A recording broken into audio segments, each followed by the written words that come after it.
Hello, everybody. Thor here. Um, I just wanted to make a video covering this game that I've been playing, Tower Networking Inc. Um, it's very good, um, and I don't think there are enough eyes on it, so I decided I would make a video, throw my hat into the ring, and hopefully maybe somebody will enjoy it enough to give it a shot. This is a cross between a IT simulation game and a roguelike, which sounds strange, but it works, and you'll just have to see what I mean. Um, uh, this game's soundtrack is fire. Um, it is currently off because I need to be able to edit around it, and music is kind of hard to edit around. You guys don't want to hear the Fire soundtrack cut up into little pieces. But anyway, let's go ahead and start a new game here. We're going to hit scenarios and go with the main scenario, Endless Babel, or Babel, um, named after the biblical tower of the same name, because this tower will um, spawn floors endlessly. So it's going to rise into the heavens, as it were. Um, I am playing on Architect, which is the hard mode. Um, and the reason I choose to play on hard is because, as far as I can recall, the differences between easy, standard, and hard are just how much is waved away, how much of the simulation is done for you. Like on easy mode, I think there's just like a global DNS, and so you don't have to worry about setting up like a bunch of different DNS servers and such. Maybe devs, if you're listening to this, when I started the game the first time, there was a very pretty menu that showed the exact differences between easy, normal, and hard. And unfortunately, I don't know how to get back to that screen. There is no way, as far as I can tell, to do that. So I'd have to like scroll through the advanced options on each preset and figure it out. But there's like a whole screen that shows you the difficulty modes and helps you select the one you want. So it's just a little confusing that you only see that screen once ever. So just a bit of feedback. Um, but anyway, let's get into it. I'm gonna hit play solo because although the game is designed with co-op in mind, I have no idea how I would find anybody else willing to play this game with me. Um, because it is, as I say, very niche. But I hope y'all are gonna love it. So let's go ahead and play solo. And after just a little bit of loading, we are here in the game. We start on floor 0, which is our data center, and we get just a little bit of equipment to start. Before I forget, let's go ahead and drink some coffee. Don't want to lose too many hours while I'm rambling away here. So this game is timed. It is a timed challenge. Um, and I love the detail that instead of just having a bar or something at the top to change simulation speed, um, it's it's themed. You've got drinks, so you can drink coffee to slow down time, you can drink tea to speed up time, or you can drink water to set time equal to 1. I have never found a reason to drink tea, because this game will keep you occupied pretty much the whole time. So I'm usually either on 1/8 speed or normal speed. Anyway, so back to what I was saying, we have our data center here, and we get a little bit of equipment to start off. I'm actually just going to move all this equipment, and we're going to head to floor 1. Important to note, so this is supposed to be a 1-second timer, but because we're on 1/8 speed, it takes significantly longer than 1 second. And you'll notice that between all of the various aspects of the game, um, everything is tied to your simulation speed. So the slower your simulation speed, the longer things are going to take. So it's not a way to cheat the system. So here is our first floor. You can see we've got tenants here with Ethernet sockets. We have various power plugs and these outlets. And so these guys here, these outlets that say unlinked, these are how you move data between floors, which we will get to in a bit. I have not played much of the game. Well, I'll put it a different way.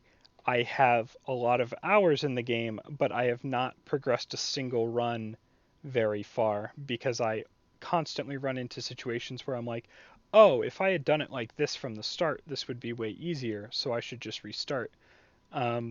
Which, in a game like Factorio, is kind of nonsense, but in a game like this, it's a roguelike anyway, so there's not much harm in restarting and trying something new. So we have our tenants here, and we also have this voice over IP phone, which also has an Ethernet port, which we will get to the use of that in a bit. Editing Thor here, I just want to clarify that I will mention the VoIP phone, and eventually I will mention Stream Voice as a service, and I do not end up getting to implementing that in this video. I recorded an extra section where I explained that, but that section ended up being just as long as this entire video. So I decided not to include it because it would have doubled the length of this already monstrously large video. So sorry about that, guys. But the first thing I like to do upon coming to a floor is counting how many ports we've got. We've got 1, 2, 3, 4 normal ports. Then we have a 5th port from our server here, and then we're going to end up needing a 6th port to connect to other floors because these guys don't have much interest in being directly wired to each other. They want to be wired to websites. So if we go up to the 2nd floor here, which takes a minute because we're playing on 1/8 speed, this is the 2nd floor, and over here we will find, in this case we have a chatter hive. Sometimes this can be a mail hub or something else. You kind of get familiar with some of these layouts. The floors are randomly picked, but each floor has a static layout, if that makes any sense. So this chatter hive floor will always look like this with the 2 shelves. So once you really get going, you'll start to pick up what's going on with them. And so it'll be easier to set up later. So this chatter hive is our first producer. And if we open mobile OS here at the corner, which we can also do with Alt, we can open the Surveyor app, which lets us see all of our current tenants. And we can click here for more information on our chatter hive. And we can see that on the domain name here, we have these uses. So this produces read instant messages and post instant messages. And then if we look at this guy here, Jumbo Flounder, we can see that he consumes reading and posting. So this guy produces reading and posting, and this guy consumes reading and posting. And right now, everybody on our network is only going to be looking for reading and posting. Well, the Night Dweller might be looking for something else, but nope, it looks like not. How about the Social Dweller? Aha, here we are. This Social Dweller, in addition to reading and posting, also wants stream voice because they like to talk over Discord or whatever. Unfortunately, we don't have Discord here in our Tower of Babel, so we are they're out of luck for right now, but we will have a solution for that later. What I will do right now is actually get started. So we're going to move back to floor 1 here. So this is somewhat of a cross between a tutorial and just a Let's Play, because I am by no means an expert at this game, so it's possible that stuff that I do or say is going to be either completely wrong or just ill-advised. So keep that in mind when you try to implement what you see. It's possible that you might get screwed 10 days in, and I would have no way of knowing because I've never been to day 10. So we have our switch, our server, and our debugger here. The first thing I want to do is, well, complain because we need more than 5 ports. But right now, the only offerings on switches are, this is the only one with more than 5 Ethernet ports on it, and it's way overkill. It does 88 traversals per tick, and it costs a bunch of money. It's kind of crazy, because for reference, the one that we start with, the Blade 5, it only costs 100, and then this guy costs 466. So it costs way more than just buying 2. So you might say, why not just buy 2? Well, power is a concern, because each Blade 5 will require its own dedicated DC adapter, which is kind of a nightmare. But it is what I've done in the past. Because I have knowledge from the future, I do know that on day 1, which will come sooner than you think, the market here is going to get a Blade 10, which will have 10 Ethernet ports on it instead of 5. Speaking of ports, I think all of the ports on this floor are Ethernet. So there's no real point in getting a mixed media switch like this, which has fiber optic ports and Ethernet ports. So what I'm actually going to do for now is we're going to take the Blade 5 upstairs, and we'll wait to do floor 1 until we have our better switch available in the market. Okay, so on this floor here, we have 1, 2, 3 normal ports, plus we need to link to the other 4, so that's 4 ports. So our Blade 5 will work just dandy here.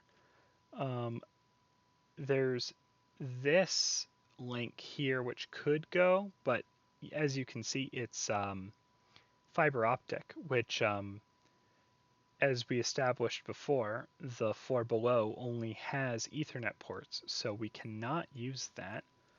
We would have to route it down into the data center and then route it back up into floor 1, which is what I'm doing in my current save. Basically, I have the producer here going straight into the basement to be routed. And so it's just not connected at all to the rest of the floor. But in our case, I believe our only other link is well over here. So I'm going to set this guy up here. And we're going to hold T, which allows you to measure. And we can see that it's just over 2000, which 2000 is the max range of an Ethernet cable. 2100 is a little high for me. What if we rotate this guy on his side? Can I get you within... Yeah, there's a bit of a leeway with that cable size. So 2034 should work, even though it's just above the 2000 limit. So then we can measure to this guy. It's going to be 1600. That's going to end up being another.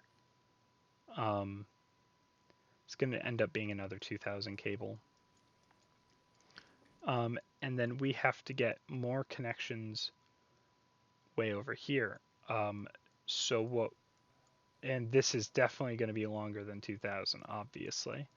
So what we're actually going to do is we're going to go into our market and we're going to buy another Blade 5.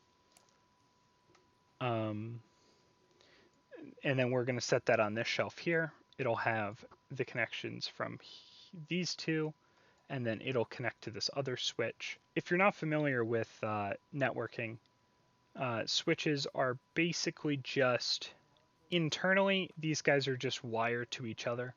So information that comes in on port 0 will come out on port 1. Information that comes in on port 1 will come out on port 2, etc. So in effect, it just, they don't do anything. If I connect all of these guys through multiple switches, it'll just basically be like I've hooked all their computers directly together. It's like a one of those Game Boy link cables where you can play up to 4 players. It's the same concept. So we have this in our cart. We're going to then we're going to need power. So we're going to grab... I always get burned by buying these 200s, but I'm going to do it anyway. We're going to need 2 of these DC adapters for barrel ports here. And then what we need is surge protectors. These aren't strictly mandatory, but very quickly you will discover that having to deal with power outages is a nightmare. So we're going to end up having to buy 2 because this is going to be, well, actually, it's only 1300 pixels. Sure, you know what? Let's only buy 1. And then what we're going to do is grab... Right, no, I'm being stupid. Well, actually, we're going to go ahead and grab a power expander here. These are significantly cheaper than the surge protectors, and also significantly smaller. And then all we need there is, you'll notice that the surge protector uses one of these 3-prong like PC cables. They're just AC in, which is why they've got the protection around them, so that you don't touch live wire. And then it's the same thing with these power expanders. They use the same PC cable. So we're going to go into power cables and we're going to buy a 500, and then we also need to buy a 1500 so that we can span this gap. And the reason we're doing that is so that we can save on cost and we can still have everything on the network behind a battery backup. So we're just going to check out with that for right now. We haven't even gotten to the debugger. We will get there. The setup to this game is a little slow when you're explaining it all for the first time, but this goes much faster when you're playing on your own. And here comes our first device. The wait was pretty long because I'm still on 1/8 speed, because I just don't like speeding up and slowing down a bunch. I just kind of wait. Hopefully I have cut out most of the waiting for you guys. While we're waiting, it's worth noting, so this guy default cycles, and you can hit left click to cycle. I just always pause on account balance. By right clicking, you can pause the cycle, because it's nice to see. You start with $7,000, and already I've spent, over $1,000 on this. Here comes our cables. Excellent. While we're sitting here, the other important app here right now is the Secretariat.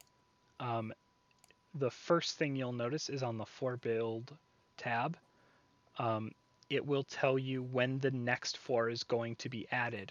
So we have that long to get the rest of this set up and prepare and get enough money to handle 4 new users on our network. And then there's also the Proposals tab. This is your roguelike part of it. These are randomly generated they're randomly picked each run, and they come in every few days. So you can either spend some money to activate them, you can hold on to them, you can basically freeze them so they don't get re-rolled, or you can spend some money to re-roll early, but this gets more expensive the more you do it, so I wouldn't do it too often. I mostly just let them cycle out on their own, especially because you're usually not in a financial spot to just buy all of these as soon as they show up. So it's not like you're wasting your time by waiting for them to defer on their own. Refurb hut investment, spend some money. Cheap refurbished devices, no warranty, that's fine. I've never used a warranty, so I love cheap devices. Net ops research unlocks cron, try, and notify in the shell. Very useful routines. And I don't care about Padu v3 because I have never found a reason to use Padu v1 or 2. So we're going to quit out of that for now, and all of our stuff has arrived. So we're going to set up our switch here, and we are going to set up our power extender here. And then we are going to take our 500 power, hook it here, and hook it up. So again, this is going to take a second because the processing ticks are slowed down to 1/8 speed. But so now you can see our battery backup is charging. And this remaining time, it seems to be wrong. Or actually, no, never mind. I think the issue I had, because normally this says like 400 hours or something on it. But in my save I was playing earlier, it was 24 hours remaining, but I think that's because I had the server rack set up on behind this. So anyway, we can take one of our 200 guys, plug it in there, and let's Okay, it behaved. Sometimes these DC adapters can get really finicky, where when you try to grab the barrel, it just unplugs itself from the wall, which is a little annoying, but I'm sure that's just pre-release jank. Then we can stretch this guy across, and then we can hook this guy up here. And then we switch on our switches, and we have power. And then you can hit T to tear up the empty box. Sometimes boxes are useful to save, other times you end up with way too many. So now that we have our network infrastructure, we can start measuring out our Ethernet. So from here to here is going to be 1600. That's going to end up being a 2000 cable. From here to here is 900-ish. That's going to end up being a 1000 cable. And then from this guy over to here is going to be another 2000.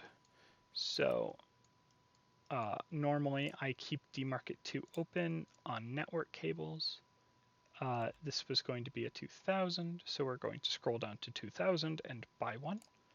And then this guy was going to end up being a 1000 cable, so we're going to buy a 1000 cable. And then this guy is going to end up being a 2000 cable, so we're going to buy another 2000 cable. And then this guy is going to be a 2000 cable, so we'll buy another one. And then this guy is going to be a 2000 cable, so we'll buy another one. Oh, we only have 3 in stock. Oh, that's such a nightmare.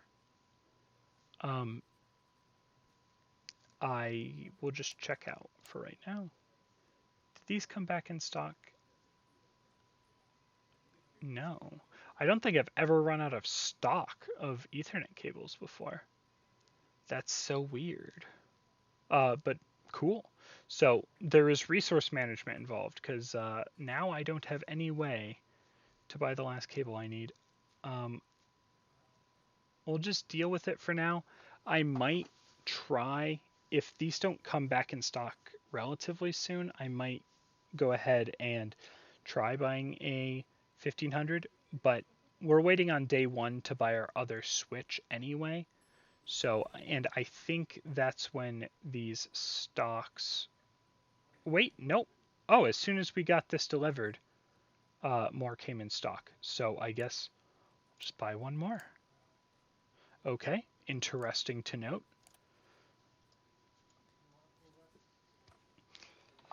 So we'll take a 2000 cable, we'll plug it in there. We'll take a 2000 cable, we'll plug it in there. We'll take a 2000 cable, right? Because you are reading 2000. What was this 1000 cable for? You were for here. Right, and then we have a 2000 cable over here. Right, excellent. Oh, and there's our last cable. So we should be all good to set these guys up. I moved the camera there by holding shift, and then you can just move to the edge of the screen to pan. Sometimes it's easier than using right click to scroll, especially when you're holding an object. You can see that even though we did measure that as over 2000, it does reach with not a lot of slack. You can also see that we're blocking off the thing, but that doesn't matter. As long as our cables are connected, as far as I can tell, nobody ever comes in or out of the doors. We can tear up that box. And then this floor should be pretty much all good to go. The only thing left to make note of is that HTQV is our floor 2 to floor 1 connection. which will become important in a minute. We're actually going to take our debugger back downstairs. I've been carrying this guy around, and I haven't even shown you how he works yet. But that's because we are doing things efficiently. Except if I was doing it efficiently, I would have just left it right here next to the server.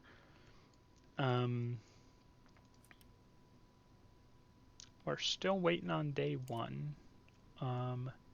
But I suppose while we're waiting, I can run through the debugger. So first thing I do when I get my debugger set up for the first time is I buy a green cable of the longest variety, and I buy a power cable of the longest variety. Those guys will stay with my debugger at all times, and the reason I buy the longest ones is because sometimes, like in this instance, right, if I had this power cord, this socket used to power my network stack here, where's the debugger going to get power from? The answer is well over here. So you want long cables so that you can just kind of go, oh, here's a free power source, and then just plug it in. And if you have to get closer, then you want a long Ethernet cord to reach the connections you want. So it's just useful to have the debugger with the longest cords available. Alrighty, and here's my green Ethernet cord, which I will plug into our debugger and plug into our server here, though this server doesn't have power, so it doesn't mean much yet. But we're going to open our net shell here. And this is a fully functional shell, so it accepts keyboard inputs. They actually do what they say. You can see what our current available routines are, including our cron, try, and notify from that perk we got earlier in the game. So you will be unlocking new routines in your thing based on the roguelike elements. But what we're going to do first is we're going to right click on the debugger, which copies the hardware address. If it had a software address, it would copy that instead, which you can force it to do hardware by doing control right click. And then I have an alias, which it's worth noting here. Alias lets you set up your own routines. So these are the official routines, but you can see you can set up your own routines by basically doing shell scripting, and that lets you, abstract away some of the tedium if you're a programmer sort. Which I definitely am. If I run alias on its own, it says, oh, it actually shows me the definition. So I have one alias, which is set up. These, by the way, transfer between runs, so you don't have to redo your aliases every time. I wrote this on my first run, and it has stuck with me ever since. And basically what this does is it takes two arguments on the command line, and it disables DHCP, which basically means that it won't try to ask for an IP assignment, and it also sets the IP to whatever you say as the second argument. Before we do that, though, we have to write always using, and then I used Control V to paste in the hardware address for our debugger. Basically, the commands in this game normally expect you to say using some debugger address.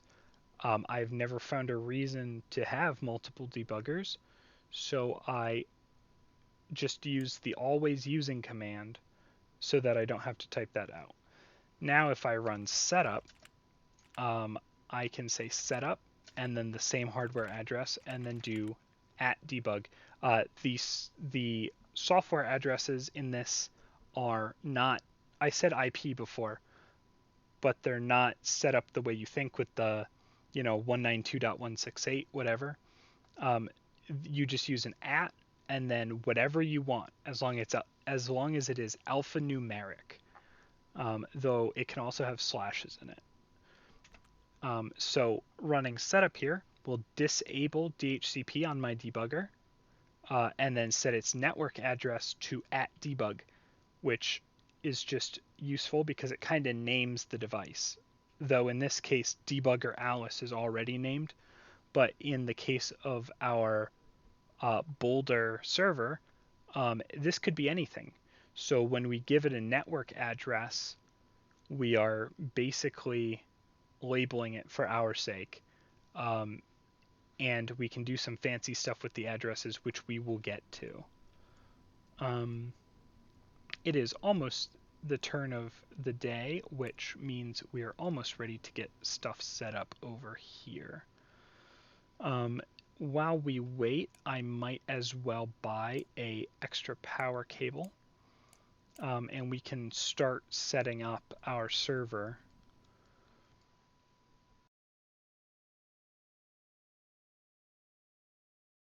All right, and there is our new power cord, which we will just drag over here. I normally hate plugging stuff directly into wall power because our electric company that we work with is really bad.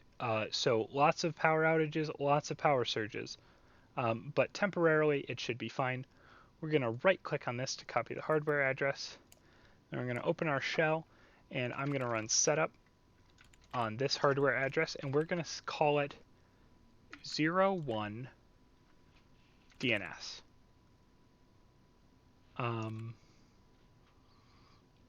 And so I name things basically based on what network they're on and what their function is.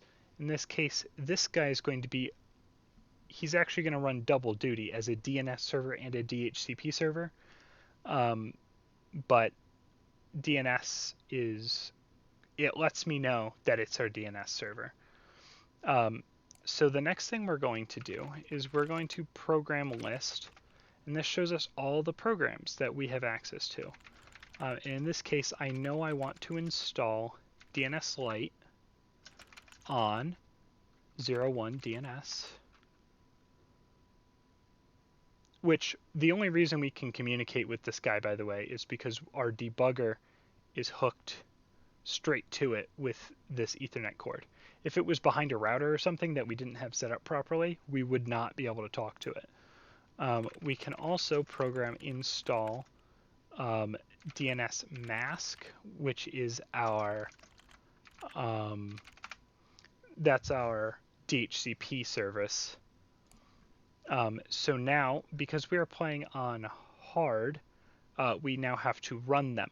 And what I like to do, the reason why I got cron so early, is because now I can cron add 0000 DNS program run DNS Lite on 01 DNS. Cron add 0000 program run DNS mask on 01 DNS. So these cron jobs basically ensure that if something happens to the power, then at midnight every day it's going to run the programs again. So if I forget that this guy exists for whatever reason, when the tower gets huge, at the very least the service is only going to be out of working order for a day. So that's great. That'll work in the future, but it already passed midnight, so we do have to still program run DNS Lite on 01 DNS and program run DNS mask on 01 DNS. So that started those programs, which you can do program view running on 01 DNS, and that will give us this view here. It shows you the process IDs and shows you what's running. Each one's using one CPU and one memory, which if you look at this guy in the listing here, he has 4 CPU and 4 memory, so we are well within our tolerances. The only real hiccup here is that it can only handle 16 traversals, but that won't really come up just yet. So now that this guy's running, we have some configuration we want to do. DHCP option DNS at 01 DNS on 01 DNS. Seems a little silly, but that's because this guy's pulling double duty. So we're basically saying that when we give somebody a DHCP address, we're also going to tell them that to come back for DNS routing. And that just makes, when we start introducing routers and having routing tables, that just makes sure that DNS, which is a broadcast type thing normally, it makes sure that that traffic stays put where it's supposed to go, and we don't got to worry about flooding the rest of our network with it. The next thing we're going to do is do DHCP option prefix at 01 on 01 DNS. And what this is going to do is ensure that any random address we give starts with 01. And so this 01 is, in effect, the subnet, if you're familiar with how IP addresses work. So that's saying this is network 1.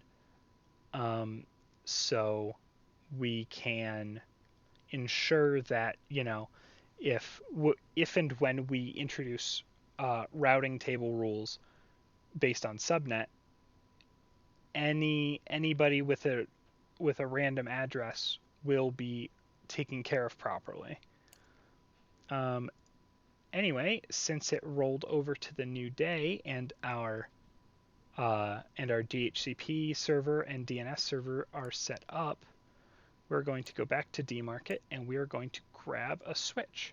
And you can see, in fact, that the Blade 10 is here, like I said, which we actually got a mail about it. Dmarket updates, new products, Blade 10. That comes each time on day 1.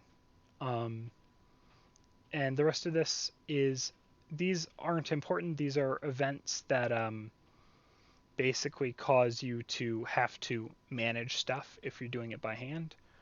And then you have a welcome thing, which just runs you through your basic onboarding. It's like, how many days you can be in debt, some fluff, and some gameplay tips. But it's the same every time, so I don't read it.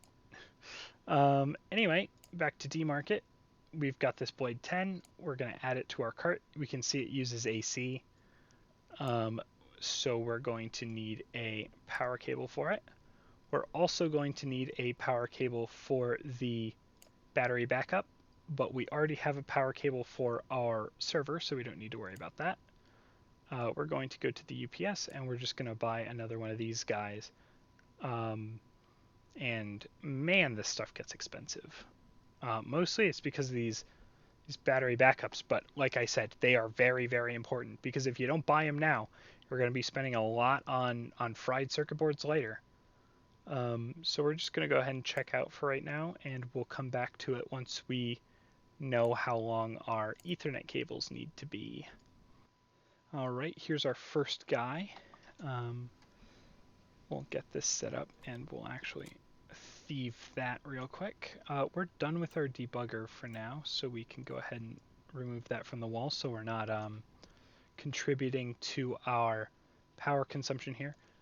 All floors except the data centers have penalties for if you use too much power, because these aren't for, mining crypto or doing AI training. These are just normal consumer power grids. The data center is operated somewhat differently. It keeps a running total of how much power you've used, and then it charges you, which you can see every day in the credit app here. A data center power bill at 29 per kilowatt hour. It's currently 0 because we moved all this stuff onto the first floor. And that's just because I know that none of this stuff is going to exceed our limit, and adding the data center to the list of, adding the data center to this subnet is just not a priority right now. So we can hook our Boulder server back up, and I believe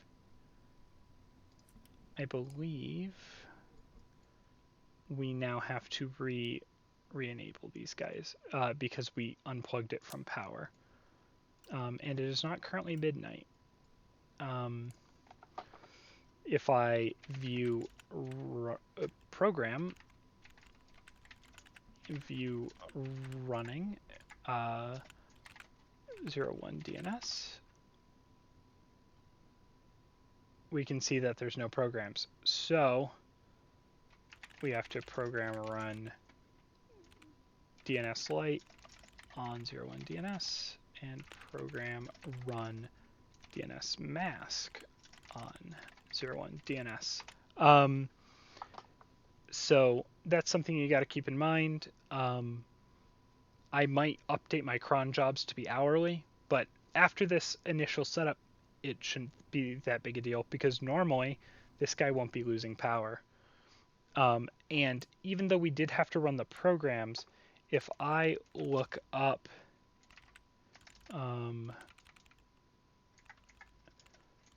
if I look at the DHCP options,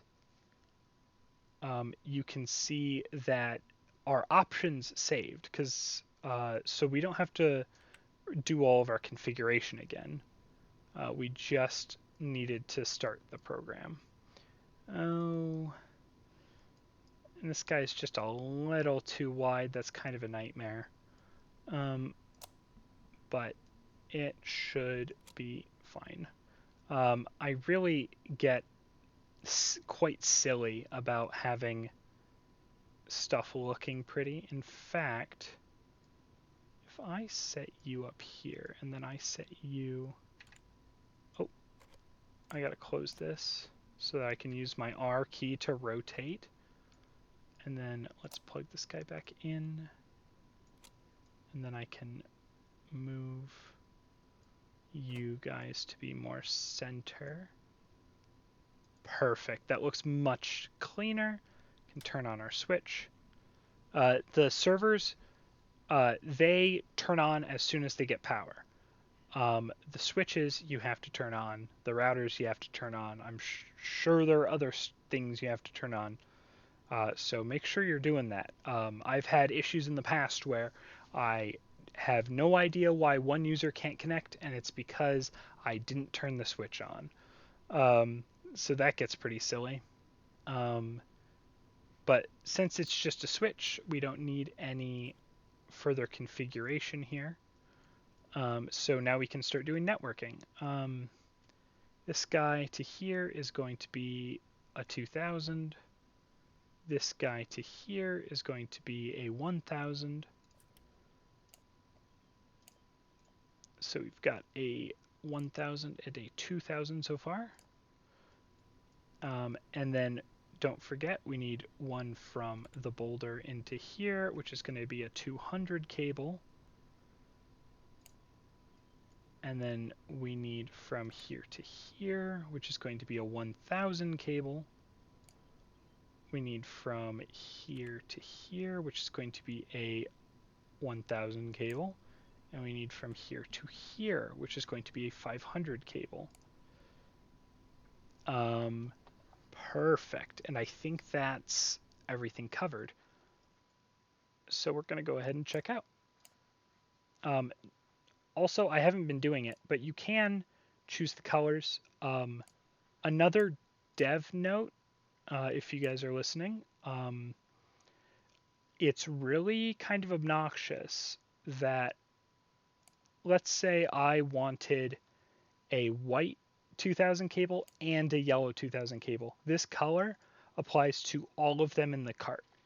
So if I hit original, add to cart, then hit yellow and add to cart, if I hit checkout here, I'm going to end up with 2 yellow cables. I would love if it was like, if I was able to buy multiple colors of the same length of cable at the same time. But, you know, that's just a nitpick.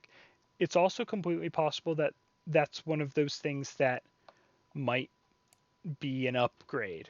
Because I know you might be saying that some of this cable management is ugly as sin, and that's on purpose. Later on, depending on the upgrades you choose, you can actually get upgrades that let you dispense cables of exact pixel length, which sounds absolutely phenomenal. Now I just have to remember how I was doing this. Okay, so we have a 1000 cable, which I remember was going here. We have another 1000 cable, which was going from here to here, I believe. Was that? Yeah, you're technically a 1000 cable. Then we have a 500 cable going here to here. Then we have a 200 cable going from here to here. Then we have, oh, I'm going to spoil the magic. Let me unplug that real quick. Then we have a 2000 cable going from here all the way over here. We have a 1000 cable going from here to here. Okay, did I spoil the magic? I did not. Okay, so currently none of these guys can talk to each other because they do not have they don't have network addresses. But we just set up DHCP on this guy. So if I plug him in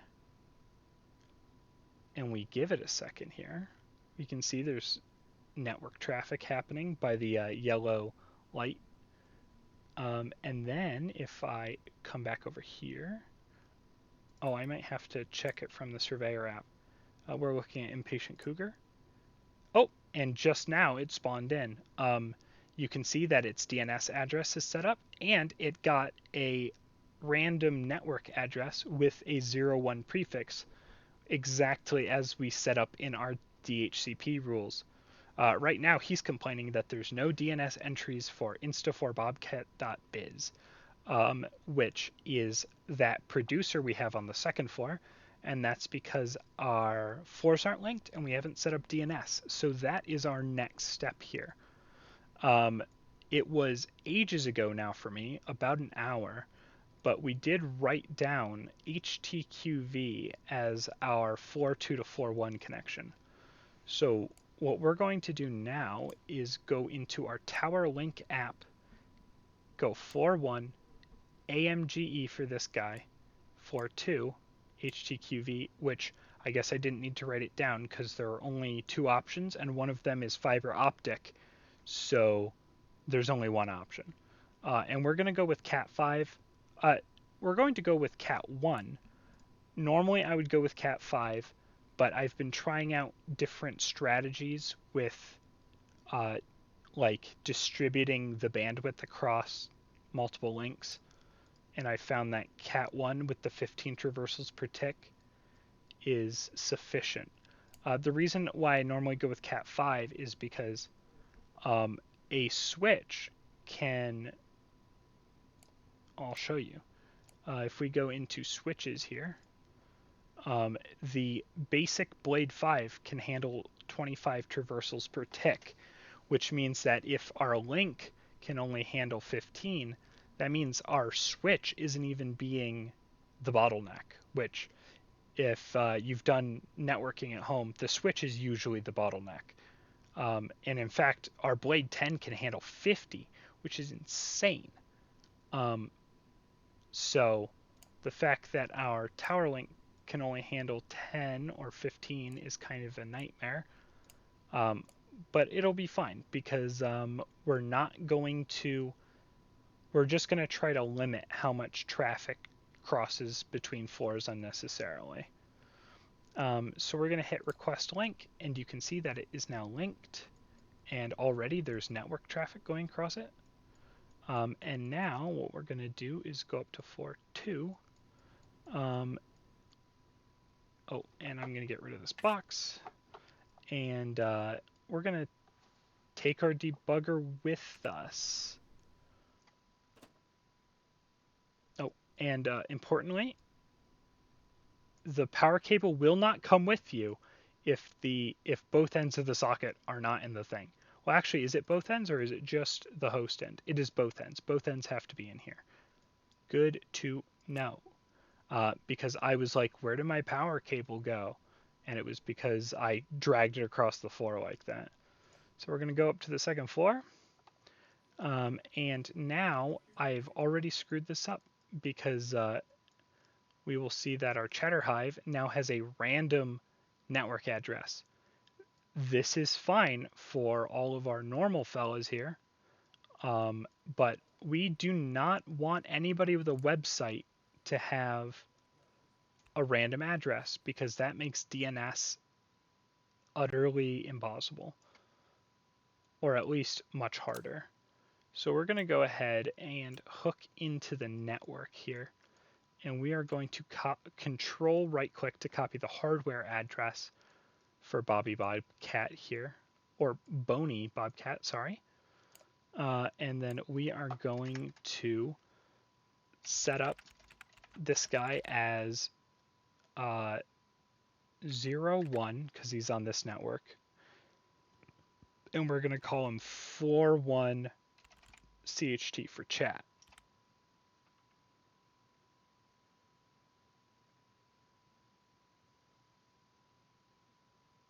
And the reason why I said floor 1 is because I am silly. So we're going to run this again with floor 2 because this is floor 2. I got a little confused because this is not the way I normally do my addressing. What I have done historically is I'll have the first 2 numbers be the subnet, and then I will have the third number be the floor number on that subnet. So because floor 1 would be the first floor of the subnet, it would be 0, so it would be 010, and then so everything on this floor would be 011, and then on the floor above it would be 012. But I'm just saying that this is on floor 2 and it's on this subnet. That's in case if we had a different chat room on the same subnet, which I don't know if that's possible or if it happens, but you never know. I don't know. I'm sure that as you learn what can and can't happen, you will come up with very efficient ways to use your time and space. But anyway, we're burning time here. So now we can see that we have the network address that we want and that DNS is disabled, or that DHCP is disabled. What we want to do now is go into our Surveyor app, click on our guy and hit copy network details. The difference between doing this and right-clicking here is that in the clipboard, we get not just the hardware address, not just the network address, but both and any domain names attached to that hardware. So now what I can do is if I close the application and go back into my shell, we're going to do our final step here, which is to run DNS map, and then we can copy this domain name and paste it in as 222.9. Well, actually, you don't want to use hardware addresses if you can help it, because if the hardware changes, you want it to route to the same network address, which is why we're using fixed network addresses for our websites here.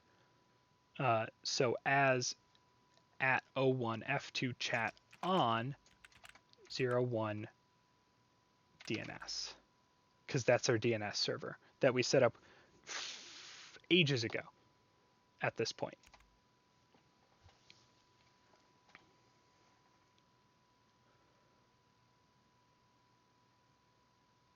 And again, this is going to take a minute because our simulation's running at 1/8 speed, and now instead of being directly hooked into our server, it's got to traverse the entire network to get those packets to it. So it takes a while to get a response, but we did get a response. So we now have a DNS entry for this website to our chat room. And why is that important? Well, this guy doesn't know the IP address of this guy, because why would he? You don't go to 8.8.8.8 or whatever, though that's not Google's actual IP address. You go to www.google.com. But how does your computer know where a google.com is? Well, it uses this thing called DNS, which is the domain name service, I believe it's called, which translates domain names, which are those websites, into IP addresses. 8.8.8.8, in fact, is Google's DNS service, which is one of the most robust, popular ones, though Cloudflare has a pretty dang good DNS service, or I guess DNS server, but I digress. So what this guy will do now is he is going to first go to his DNS address that we set up before with our DHCP. He's going to go, hey, I want to ask 01 DNS where this website is. And then our server will respond to this guy and say, hey, that address maps to this address. And then he will say, hey, I want to chat with my friends. And he'll send it to this guy, and this guy will receive it, and everybody will be happy.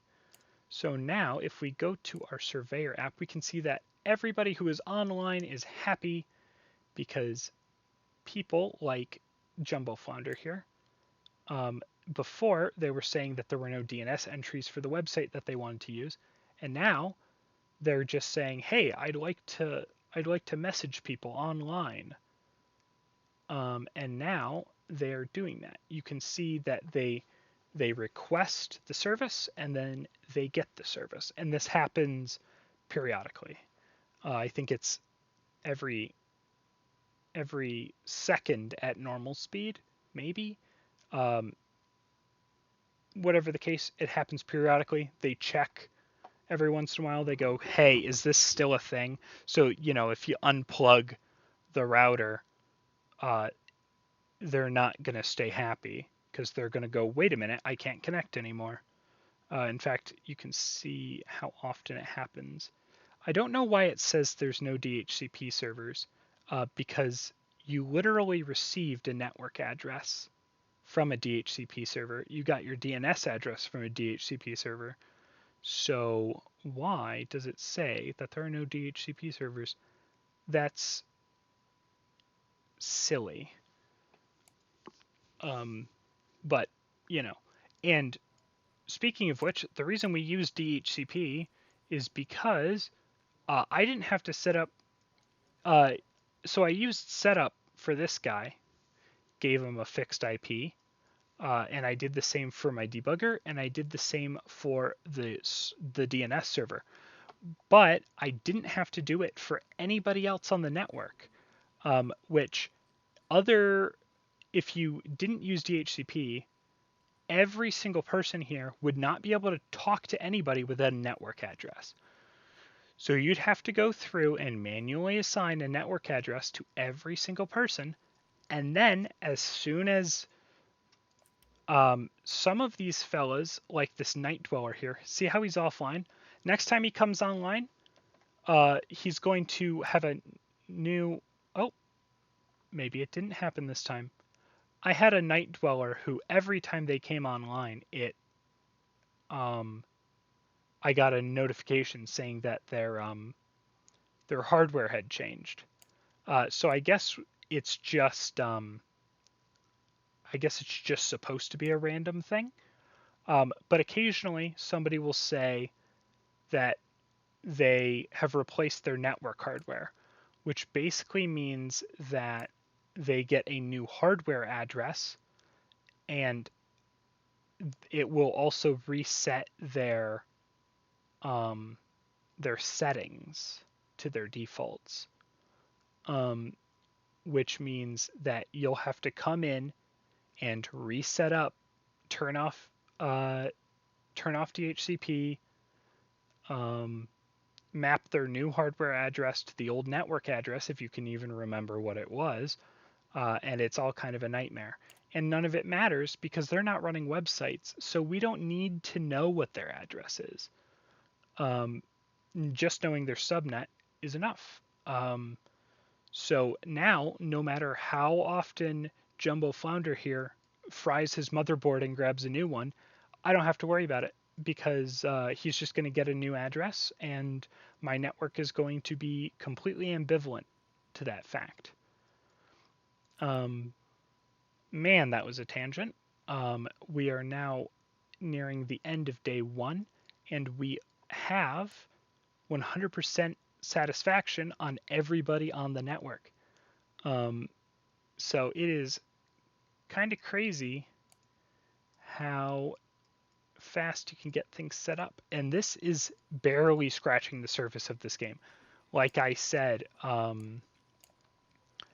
there's a ton of proposals. These perks are crazy. On one run, I had a proposal that just gave me a second monitor, which was fantastic. And I'm so sad that I can't just buy one. It's got to be a perk. And I know that there is a perk out there that lets you. I haven't even gotten into routers. Routers are like switches, except instead of just being dumb and stupid about it, routers let you program in rules on what type of traffic they send where. And that can get really tedious and annoying. And it's really easy to screw things up. But there is a perk out there somewhere called RIP, or RIP is the name of the shell command, and it lets you set up.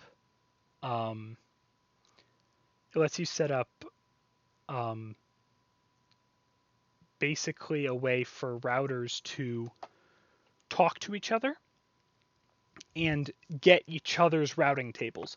So it's like if I don't know where this packet is supposed to go, I can look at what routers I'm connected to. If I'm connected to another router on port 3 and port 3 has a route in mind for that packet, this router can just know, oh, I'm just going to send it to port 3 because the router on port 3 knows exactly what to do with this guy, rather than sending it down the default port and potentially just getting things lost or messed up or just clogging your network for no reason, because these risers like I said before, these guys have oh my goodness. Um, well, you know how I said that Cat 1 would be fine? Well, evidently it is not fine. Um, so I'm actually going to deactivate and upgrade this guy to Cat 5. Um, just because I never want to be hitting 100% of my peak, because I don't know if there's supposed to be more traffic than that and it's just getting bottlenecked somewhere. So we're just going to give it a good little bit of leeway. So there was a minor blip in the service there.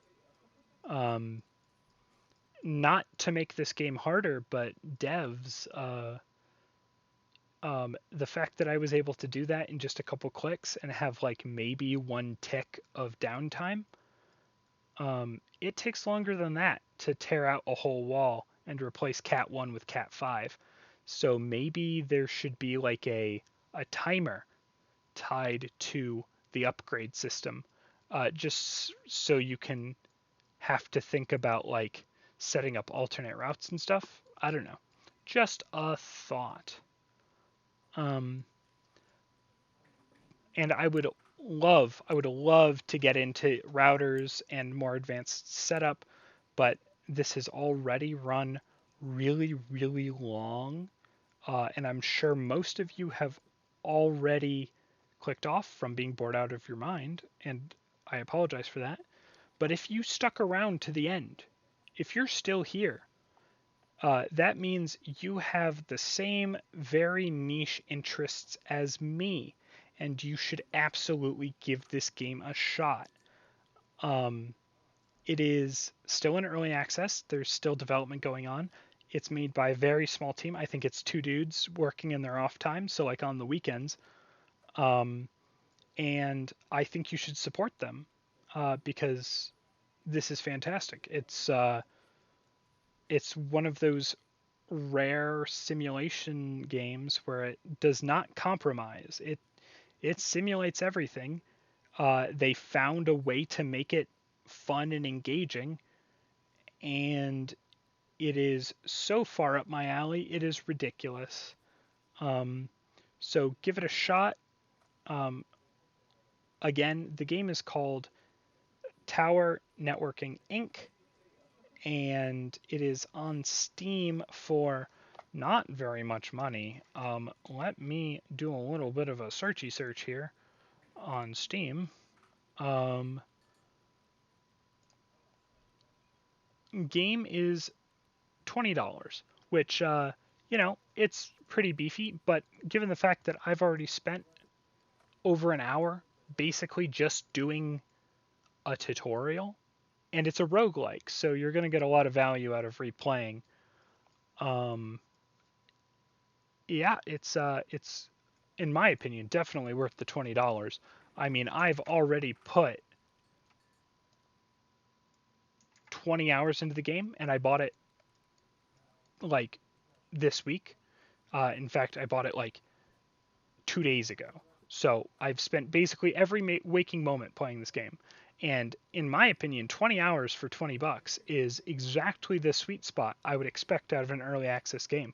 And I'm still playing it. I'm going to play when I'm done recording. It's fantastic. So I hope you all enjoyed my little deep dive. Well, my little surface dive into this game.